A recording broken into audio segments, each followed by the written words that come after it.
Kauna-unahang Barm Parliamentary Election sa Marso ipinagpaliban ng COMELEC and Bank.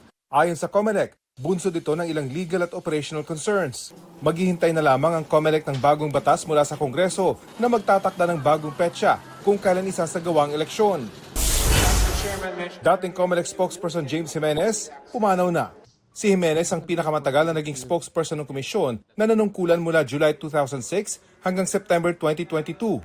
Kinilala ng COMELEC si Jimenez sa pagbuo ng official COMELEC social media channels na nagbigay daan daw para mailapit ang publiko sa komisyon. Vice President Sara Duterte, kakausapin ng amang si dating Pangulong Rodrigo Duterte kaugnay sa pagbabago ng defense team nito. Sinabi ng busy ng tanungin tungkol sa mga espekulasyon na may mga humihiling umunong palitan ng mga abogado nitong humahawak sa kaso niyang crimes against humanity. Nakatakda ang confirmation of charges ni Duterte sa February 23, kasunod ng desisyon ng ICC na fit to stand trial ang dating Pangulo. Rafi Tima nagbabalita para sa GMA Integrated News. That's my first middle name.